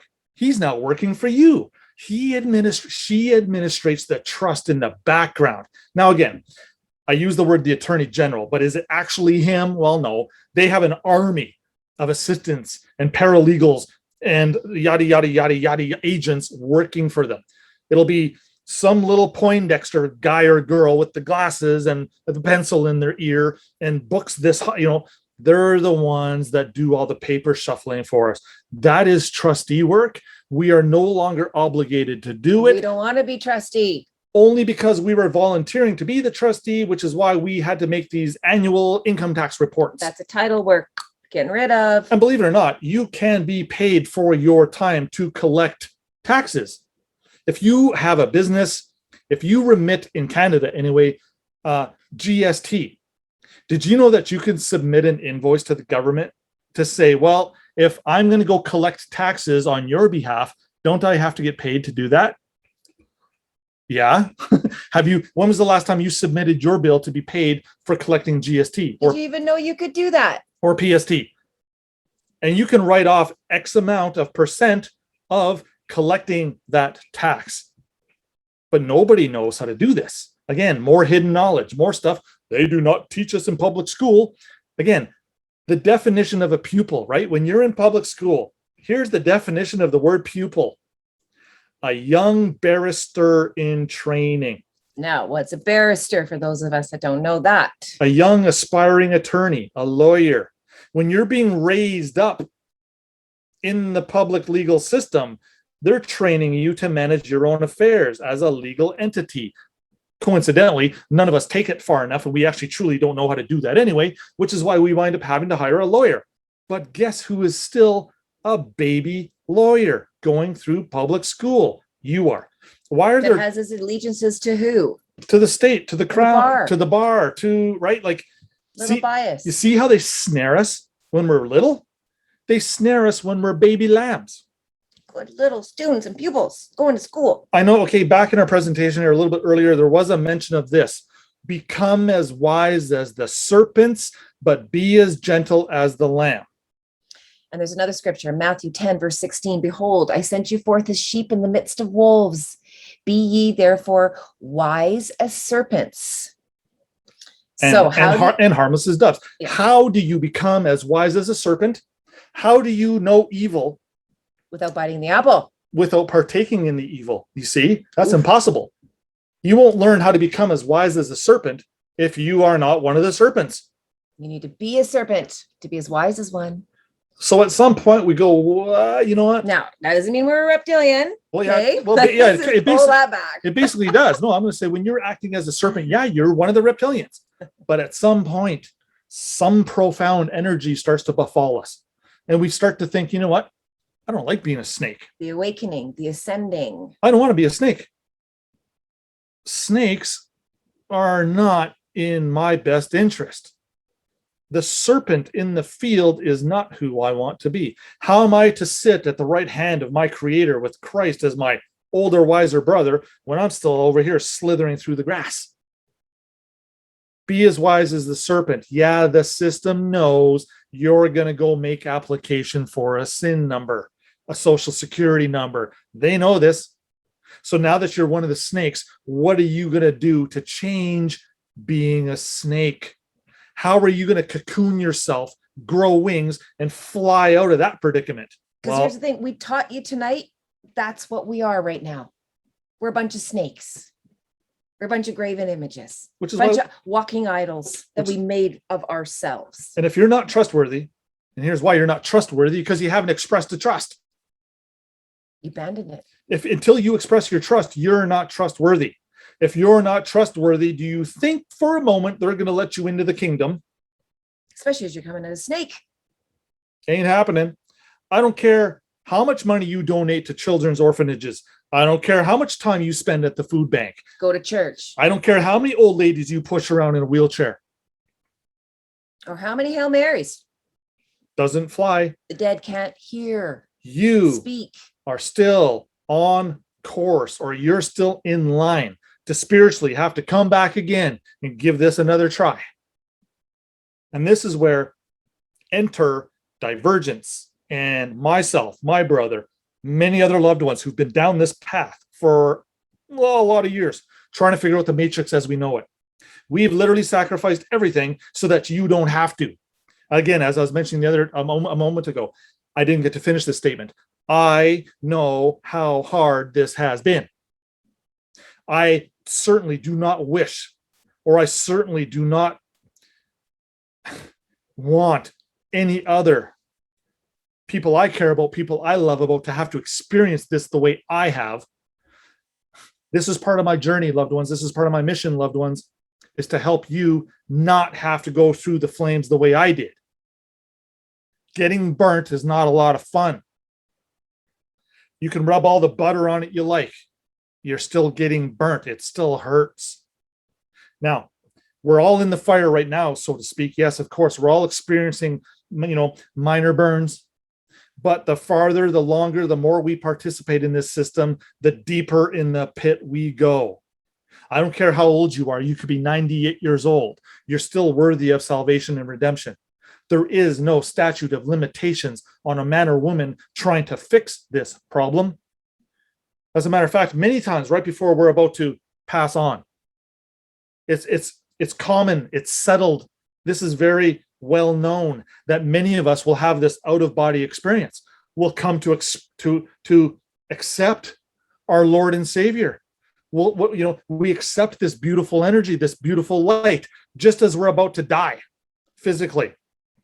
Why don't we do this same process way before we die or about to die? Why don't we start doing it today? We can. This is where Caesar and Satan are laughing their asses off at us, because we have salvation and redemption in our hand, and we choose or we elect not to exercise it. Again, this is such a tough one to swallow. This is so profoundly important that we start looking at this as a society, as a man, a woman, a son, a daughter, anything. We're all ripe to start fixing our predicaments. Otherwise, we're just literally wasting time. And if I get hit by a bus tomorrow, I certainly don't want to have to come back through here and do this all again when I volunteered to come back here this time to help set the record straight and help teach other loved ones what I've learned, what I've come to understand, what my brother has gone through, what many other loved ones are experiencing at the moment, especially with all the public medical things going on at the moment right now, right?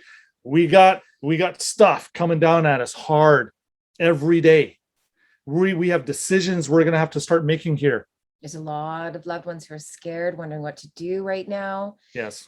And so with that, we are going to take a couple questions. Kim has been compiling some for us. So Kim, can you, she's been pulling them from the chat.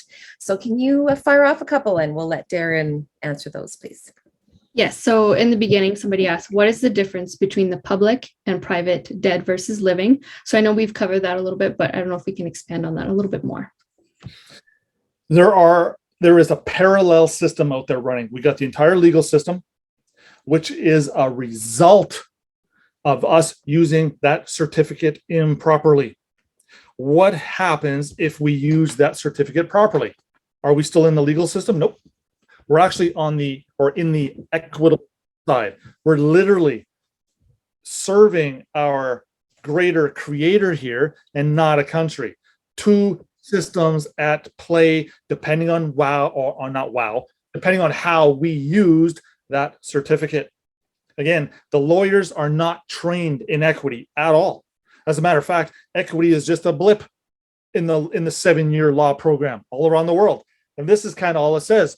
Yeah, us as lawyers, we don't want to go into equity because we can't win.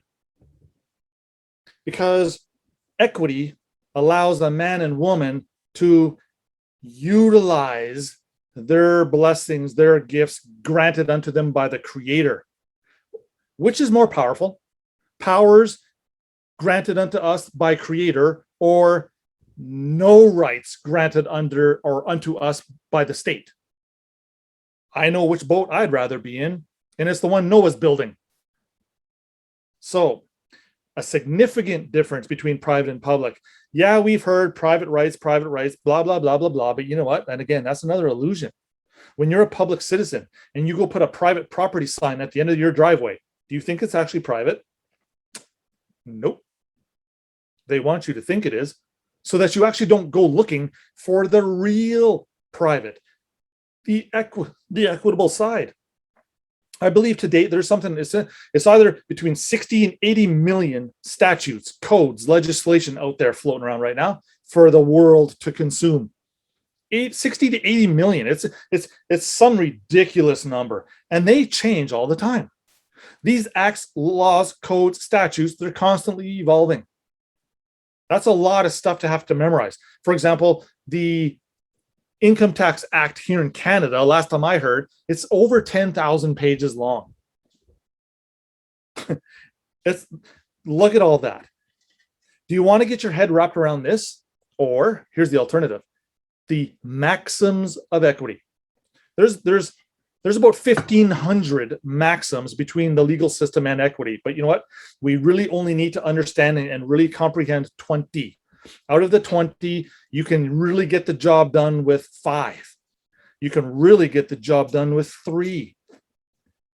What is it? Okay, Darren, what's an equitable maxim? Give me an example. Here's one. Equity will not aid a volunteer. Equity will not aid a volunteer. 6 words. 6 words. Here's another one. Equity will not allow a trust to fail for want of a trustee. 10-ish words, 12-ish words. That's it. And these are 2 of the most powerful of the 5. Would you rather learn 10,000 pages worth of shit that you don't understand? Or can you get your head wrapped around equity will not aid a volunteer? Okay, so again, back to that social insurance number application, right in the middle of the page. Participation is voluntary. That means you volunteered. That means equity cannot help you. You're cut off. You're sunk. You're done. You're dead. You're screwed. You might want to change that position. And that's what we're trying to do here for all the loved ones. And I know we've been talking about this stuff a long time. My brother and I, again, back in the day, we sort of had our heads wrapped around what equity was, but we didn't. We sort of knew what maxims were, but we didn't know how to use them. Got another question? Yes, so we had a question about how do police officers and these agents of the government, how do they know when we are private versus public? I'm going to suggest my first-hand account. This happened to me 5-6 years ago. I drove right through a check stop, no driver's license, no registration, no insurance, and I had a gentleman with me, so I have a witness to this event. Drove right through the check stop. The officer says, "License and registration." "Oh, don't got that. I don't have that, officer. Pull over there. I'm going to tow your vehicle." "Okay, fine." Pulled over. Comes back to the truck. "License and registration." "Nope, don't have that." "Well, if you don't have that, what do you have?" I pulled out the birth certificate. He goes, "What's that?" I said, "Well, this is the foundational identity document that creates the birth, or that creates the driver's license, correct, officer?" He said, "Yes." I said, "Now, isn't it also a fact that we are not to use this as personal ID, correct?" He said, "Yes." I said, "Well then, I'm not using this as personal ID. I know this name doesn't belong to me. It happens to belong to the state. And what have I got in my right hand?" "Well, I got the Bible in this hand."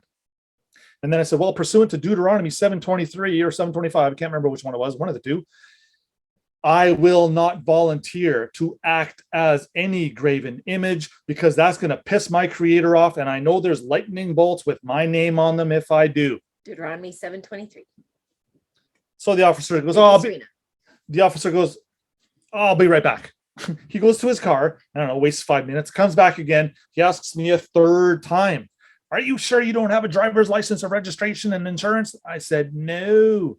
As I stated earlier, officer, I follow this. I will not partake in sin by identifying as this graven image." You want to know what and by now, he's got his hands up in the air when I'm pointing the Bible at him. Like I had this pointed right in his face. You know what he does? He does this, and then he says, "You gentlemen have a nice evening." And we drove away. We drove about 2 miles down the road. We both got out, walked around the truck about a dozen times, and we're like, "Did that just happen?" And this gentleman friend, I think he had like 5 cigarettes in the 2 minutes that we were there. He was blown away that actually happened. Point being, don't identify as the graven image. You start protecting yourself. You start affording yourself these God-given protections the moment you stop acting in person. Now, again, I know this is contrary to everything they've taught us in school, but here's a little enlightenment. Who does it serve when we act in person? Does it serve us? Nope. Does it serve the state and Caesar and Satan? Yep. That's why they throw us into this wolf pit full of snakes, full of vipers, yada, yada, yada. And they know most of us are not going to find our way out. This is how they, the dark, nefarious ones, literally harvest our souls. This is a big deal, loved ones. This isn't a joke. We need to start taking this seriously. Go ahead, Kim. Okay. And also for these police officers, judges, lawyers, they know that there are two sides. What is preventing them from going over? Once they swear an oath to serve Her Majesty or serve the state, that oath binds them to certain terms and conditions of conduct. They now are in a position where they're given all the answers. Here's how to do all this. And they can look at that and go, "Oh shit. Da, da, da, da, da, da, da, da, da." Okay, and now that they have all the information and they've sworn an oath to uphold the justice system, it would be unjust for them to now get all these answers and now quit that job and go collect on the better side of the fence. This is why the Levitical priesthood, the priests, the ministers, the bankers, the lawyers, the judges, the politicians, all these ones who have sworn an oath to uphold justice and enforce it, things of this nature. Again, these are the Levites. The Levites get a different type of inheritance than we do. Again, is it fair that once you're given all the answers, you just turn around and capitalize on all those answers and then go sailing off into the sunset? No, that's not fair. So they're literally bound by their oaths for life. They made their decision. I haven't sworn an oath to serve Her Majesty. Well, again, I did when I was 16 and I signed up for that social insurance number. But again, consequently, now we've reversed all that. And if I'm no longer bound by that one oath, am I not now entitled or able to serve or not promise me milk and honey and a whole bunch of other fantastic stuff? Yes. Well, now stuff. So these oaths are not binding then for life. No, they are. Even when a judge retires, he's still bound technically by that oath. Why? Because he's been profiting from your estate his whole life. Again, script 10% of your life estate. That 10%. Now, again, this is why these numbers in the background are so freaking high. They're so inflated. I don't even want to talk about it because then it just turns into a money thing and everybody just wants to do this for the money. Point being, that 10% is supposed to pay for schools, roads, hospitals, not the public side. But because there's no one on the private side making these incredible donations to help our public brothers and sisters, because those people aren't there, the system has no choice but to increase taxes, squeeze public citizens, make the dead pay for it. Make the dead pay for it to create the funding and the revenue needed to build schools, hospitals, roads. And with people always making less money, that's why we're seeing less and less money put into schools. And with inflation, right? The cost of a 2x4 now, I think it's like $12 for a 2x4. I remember when they were $1.20. The public wealth versus the elite, the private wealth. This is why the elites keep getting wealthier as the. And you can't beat them. Again, the dead can't beat people who have touched their states. They are technically alive, even if they cheated. The public citizens have no voice. How does a public citizen express any concerns against a private individual? Not happening. You are absent your inheritance. That's why you'll never win. You will never win when you show up as that name indicated on your birth certificate. Never. You can spend your life busting your ass for your $100 an hour, or even if it's $1,000 an hour. Again, all debt notes. All not what we think it is. Here's more scripture work. How does it go? It goes to something about. Your internet's not great. It's seek another's wealth, not your own. Okay, seek another's wealth. Who could that be? Well, I'm thinking Creator. Let's tap into Creator's tickle trunk because it's full of goodies. We don't need to chase our own wealth. Can you imagine expecting to serve our Creator and get paid for it? That's absurd. You're going to trade wages of sin, debt notes, to serve our Creator. Not happening. Walk away from that entire debt platform. And again, I know this is easier said than done. Oh, but Darren, I got my mortgage payment and I got to feed my kids and I got to put gas in my truck and I got to Yeah, I know. So continue doing that, but at least have some mechanism going on in the background that's getting you out from under Caesar's control. And when you're ready, you'll be able to forward your paperwork to a judge, showing him why you're entitled to access your private trust account. Again, your securities account. We have a minor account when you're under the age of 18 or 21, depending on where it is in the world you live. You have a minor account. After you're a minor and you become of the age of majority, that account technically switches. It reaches its maturity. When an account or a security reaches maturity, what can you do with it? You can cash it in. You can redeem it.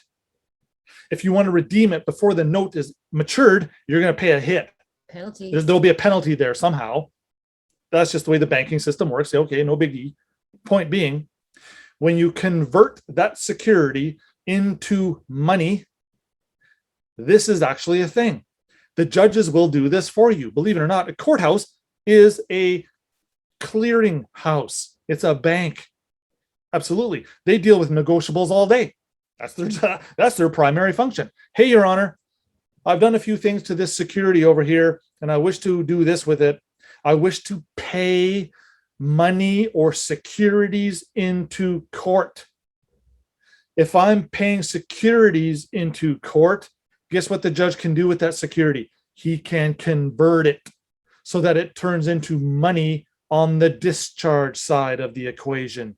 He can now put you into the beneficial use. Never mind that $1 million house that you wanted to get a death pledge for. If you negotiate your birth certificate right and you set this up properly, now you can go walk into a $10 million house. You don't own it. You own an interest in it for the time being. So explain that.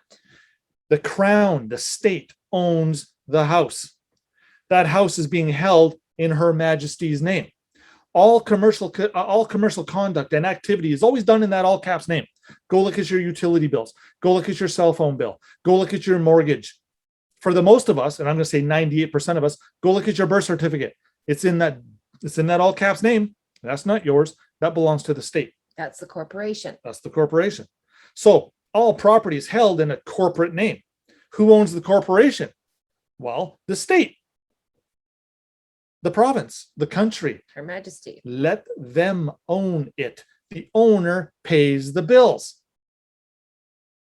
If I rent a car for the weekend and I go tooting around and I put a couple 100 kilometers on this car, is it up to me to get an oil change on the car? Is it up to me to pay for new tires for the car? Is it up to me to pay for the maintenance, the upkeep? Oh, no. Who pays for all that? The owner. So why do you keep volunteering to pay for this shit?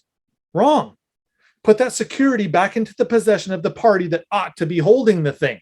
While they're in possession, guess what you get? Like I've mentioned on previous programs, you get to control it. Do you want possession or do you want control? You cannot have both. One's for one party and the other's for the other party. Pick one. You have to pretend you just found out you got really rich parents and you get to go and take advantage of all of their perks. You get to go into their lake house. You get to go to their boat. You get to go and use their vehicles, and they're never there. They literally grant you permission to do this. Why do we have to go to the state to get something granted to us? Why? Because we granted the state something when we were born. Mom and dad set the stage. They didn't quite do it. But when we showed up at 16 years old, Jody called it solidifying the arrangement. Another word is ratifying the agreement. When you ratify something, it's done for all eternity until you undo it. Again, serious stuff, folks. Enjoy the beneficial use of property. Do not own it. The Rockefellers, here we go, 100 years ago. Own nothing, control everything. Well, that's not my words. And apparently those guys, that family, has pulled off a thing or two in the commercial realm. Some of it good. I'm going to suggest some of it not good. Point being, very wealthy. If you actually start to look at all these wealthy individuals around the world, look at sometimes the words coming out of their mouths. You'll actually hear them talk about equity once in a while. Dan Pena, P-E-N-A. A gentleman that's living in Scotland right now. I think he was born in Mexico or Latino America somewhere. This guy's worth a ridiculous amount of money too. He talks about equity a lot. He claims that he's going to be the first $1 trillion man. Point being, this guy knows some stuff. This guy walks into universities and gives talks. I remember seeing one video of his. I think it was about 45 seconds long. He walks into a predominant university. I don't even remember where it was, Oxford or Yale or Harvard or one of these types of places. He walks into this auditorium and starts smashing the students with what they think they know and what they are being taught. I was impressed. This guy's dropping F-bombs. This guy's more passionate than I am. This guy's just letting it rip. Again, look at this man's margin of success. Look what this man has done. Google this guy. This guy talks about equity.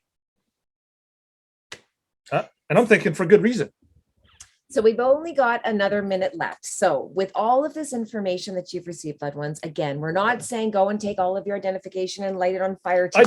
I did that. He did, but again, he was at a position where he knew how to represent that. He knew how to bring the birth certificate with the Bible. He knows the language.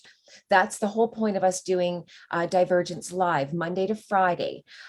We do that from 4:30 until 5:30 every day to start building a vocabulary and understanding, a breakdown of the terminology and how to build petitions and, you know, your affidavits, these things that you have to bring to court and to give the average person the ability to have the language and the terminology. We realize you're not going to be lawyers, and the judge doesn't expect that of you.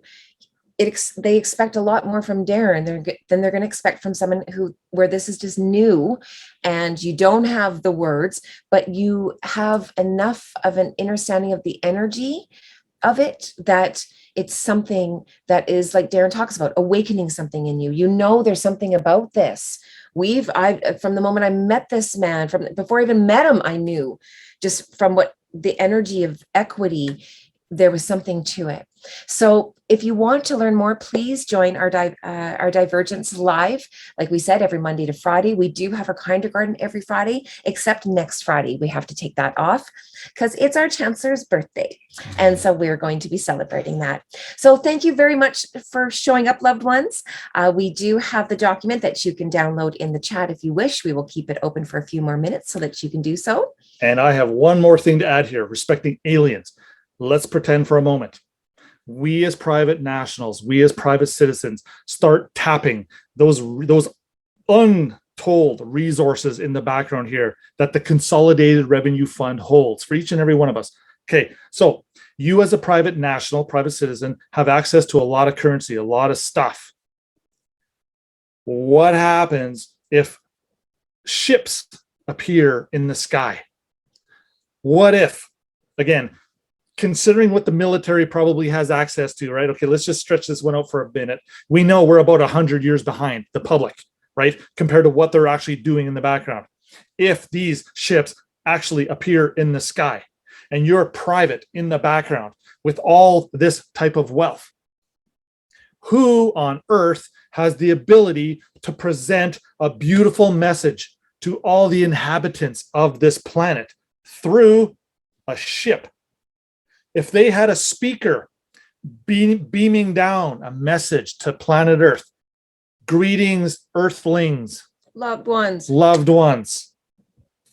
Do you see how when we're private and we have the ability to access some of these, let's call them the DARPA technologies, some of these secret military programs? Again, when you're an asset to the crown, don't think for a second that you're not an important character in all of this now. You're a heavy hitter. What would grab the world's attention in one instant, one event, where everyone's listening to whatever message comes from that ship? What if that message was equitable in nature and doctrine? Fair. What if that message is setting the stage to dismantle the legal system? What if this message was starting to dismantle religions as we know it? What if this system is going to bless us with all kinds of crazy technologies, healing, spiritual technologies, where we can actually, get into a med bed and, oh, that cancer I had yesterday, oh, it's gone.